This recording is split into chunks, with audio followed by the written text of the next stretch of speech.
Welcome friends, मैं M Gopal Rajput आज आपके नेक्स्ट एपिसोड में आ रहा हूं, जिसमें मैं आज सेंटेंस के पार्ट 4 पर चर्चा करूंगा। यहाँ पर हम लोग जो है दो तरह के सेंटेंस की चर्चा करेंगे। एक जो सेंटेंस होगा वो हमारा होगा ऑप्टेटिव सेंटेंस, जिसे हिंदी में हम लोग इच्छाबोधक वाक्य कहते हैं, और दूसरा जो सेंटेंस होगा उसे हम लोग एक्सक्लामेटरी के नाम से जानते हैं, एक्सक्लामेटरी। अब ये दो सेंटेंस मैंने बोला, दो सेंटेंस का सबसे पहले तो मीनिंग समझना होगा। अगर हम लोग मीनिंग समझते हैं तो वैसी स्थिति में प्रॉब्लम कुछ भी नहीं होगा। तो जैसा कि अभी मैंने आप लोगों से कहा कि दो सेंटेंस, यानी सबसे पहला जो सेंटेंस है जिसे हम लोग ऑप्टेटिव सेंटेंस के नाम से जानते हैं, ऑप्टेटिव सेंटेंस के नाम से जानते हैं। ऑप्टेटिव का एग्जैक्ट जो मीनिंग होता है हिंदी में वो आपको होता है इच्छाबोधक, इच्छाबोधक वाक्य, इच्छाबोधक।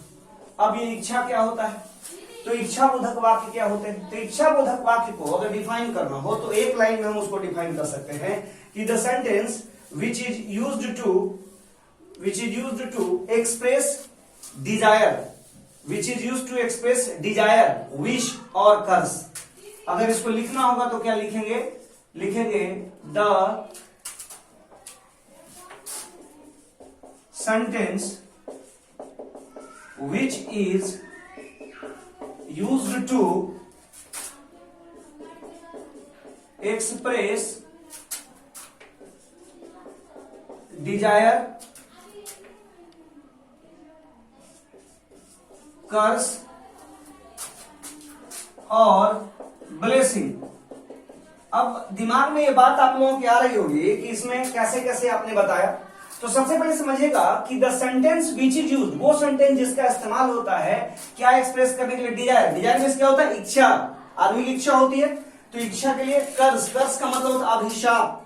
अब अभिशाप क्या होगा? कोई अपनी जिंदगी में अगर पढ़ाई लिखाई में कायदे से अगर वर्कआउट करता है तो वर्कआउट करने की स्थिति में वह जो अपने जीवन में अच्छा करेगा तो उसकी अच्छा करने की इच्छा हुई। कोई अगर क्रिमिनल ही बनना चाहता है तो क्रिमिनल बन के वो अपनी इच्छा तो पूरी कर लेगा, लेकिन इच्छा पूरी करने के बाद उसके लाइफ में कर्ज आ जाएगा, यानी उसके लाइफ में अभिशाप आ जाएगा, और एक समय ऐसा आएगा जब उसके जीवन में उसको सारी परेशानी को सामना करना पड़ेगा। अब यहाँ देखिए नेक्स्ट जो है वो आपका ब्लेसिंग है। ब्लेसिंग का मतलब होता है आशीर्वाद। ब्लेसिंग का मतलब क्या होता है? आशीर्वाद। यानी वो सेंटेंस जिसका इस्तेमाल इच्छा के लिए, अभिशाप के लिए या आशीर्वाद के लिए प्रयोग करते हैं, उस सेंटेंस को हम लोग ऑप्टेटिव सेंटेंस कहते हैं। ऑप्टेटिव का सबसे बड़ा पहचान यह है कि ऑप्टेटिव सेंटेंस में मे या माइट का प्रयोग किया जाता है, यानी दुआ या बददुआ देने के लिए मे या माइट का प्रयोग करते हैं। जैसे एग्जाम्पल के तौर पर अगर आप लेते हैं, एग्जाम्पल के तौर पर, तो एग्जाम्पल के तौर पर आपका जो सेंटेंस होगा, जैसे कहते हैं may you live long, may you live long. यहां लास्ट में हमने क्या डाला? साइन ऑफ एक्सक्लेमेशन डाला, यानी भगवान करे आप दीर्घायु हो, तो भगवान करे आप दीर्घायु हो, यहां मैंने डाला। अगर कर्स में डालना है, जैसे दो भाई बहन आपस में लड़ते हैं, अगर दो भाई बहन आपस में लड़ जाते हैं, भाई बहन को मार देता है, तो वैसी स्थिति में बहन उसको दुआ तो दे नहीं सकती, बदुआ देगी। तो वहां पे जो सेंटेंस बनेगा वो बनेगा मे यू डाई, भगवान करे तू मर जाओ। यानी वो सेंटेंस जिसका इस्तेमाल दुआ या बदुआ के लिए किया जाता है, वैसे सेंटेंस को हम लोग जो है ऑप्टेटिव सेंटेंस कहते हैं। जैसे इस सेंटेंस को अगर आप देखते हैं तो इस सेंटेंस के अंदर जो चीजें आपको दिख रही हैं वो दिख रही क्या? ब्लेसिंग दिख रहा है, यहाँ पे ब्लेसिंग, और यहां पर आपको क्या दिख रहा है? इस सेंटेंस के अंदर आपको दिख रहा है वो आपको कर्स दिख रहा है। यानी ऑप्टेटिव बोलेंगे, ऑप्टेटिव का मतलब होता है इच्छाबोधक। इच्छा तो पॉजिटिव भी हो सकती है, नेगेटिव भी हो सकती है। एक क्रिमिनल अगर किसी के साथ गलत करता है, तो क्रिमिनल अगर किसी के साथ गलत करता है तो निश्चित रूप से कहीं ना कहीं उसके दिमाग में ये बात है कि मुझे गलत ही करना है, तो उसकी गलत करने की इच्छा हुई, लेकिन समाज के लिए वो पॉजिटिव नहीं है, बल्कि समाज के लिए क्या है? निगेटिव है। अब देखिए नेक्स्ट जो सेंटेंस हमारे पास होगा, जो अगले सेंटेंस की हम लोग चर्चा करेंगे, उससे पहले जान लें कि ऑप्टेटिव जो है, ऑप्टेटिव में जैसे हमने आपको अफर्मेटिव में 2 सेक्शन बताया, आपको इंट्रोगेटिव में भी 2 सेक्शन बताया, इंपेरेटिव में भी 2 सेक्शन बताया। तो ये ऑप्टेटिव जो सेंटेंस है, इस ऑप्टेटिव सेंटेंस का कोई अलग सेक्शन नहीं होता, इसमें बस निगेटिव और पॉजिटिव दोनों तरह के सेंटेंस बनते हैं, और इस सेंटेंस में मे या माइट से दुआ या बददुआ की बात की जाती है। अगला जो हमारा सेंटेंस है इसे हम लोग जानते हैं एक्सक्लामेटरी के नाम से, एक्सक्लामेटरी के नाम से, एक्सक्लामेटरी सेंटेंस के नाम से। पढ़ने के बाद भी आपको बड़ा अजीब लग रहा होगा। तो एक्सक्लामेटरी सेंटेंस का मतलब होता है विस्मयाधि बोधक वाक्य, विस्मयाधि बोधक वाक्य। अब ये विस्मयाधि बोधक क्या होता है? कोई गरीब आदमी, उसके अकाउंट पे एक बार 1 करोड़ रुपया आ जाए, उसके अंदर सडन फीलिंग्स आ जाएगी, कार खरीदेंगे, गाड़ी खरीदेंगे, बंगला खरीदेंगे, बहुत सारी चीजों की फीलिंग्स उसके अंदर आएगी। तो जो फीलिंग्स आएगी, इस फीलिंग्स वाले सेंटेंस को विस्मयाधि बोधक कहते हैं। जैसे इसके लिए अगर डिफाइन करेंगे इसको, तो लिखेंगे the sentence that is used to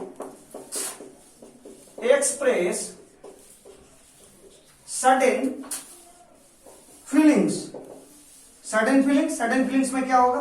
certain feelings में जैसे जॉय हो सकता है, जॉय के बाद क्या हो सकता है? कंटेम्प्ट हो सकता है। कंटेम्प्ट का मतलब क्या होगा? तिरस्कार होगा, जॉय होगा। सैडनेस हो सकता है, उदासी की अवस्था हो सकती है। प्लीजर हो सकता है, प्लीजर का मतलब आनंद होता है। इटीसी कर सकते हैं इसको। इस तरह का जो सेंटेंस है, ये सेंटेंस हमारा एक्सक्लामेटरी सेंटेंस कहलाता है।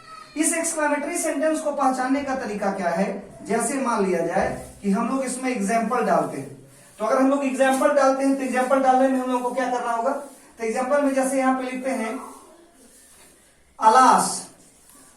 अब बताइए, अलास के बाद मैंने लिखा माई डॉग इज, और उसके बाद हमने लिखा डेड।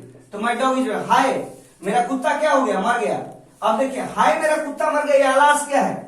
अलास यहाँ पे क्या हो गया? तो ये यहाँ पे आपका सौरो हो गया। अगर हम कोई मैच खेलते हैं, अगर कोई हम लोग मैच खेलते हैं और मैच खेलने के दौरान अगर हम लोग मैच को जीत जाते हैं, तो मैच जीतने की स्थिति में हमारे अंदर खुशी होगा। तो जरा उस पर भी एक सेंटेंस हम लोग देखते हैं।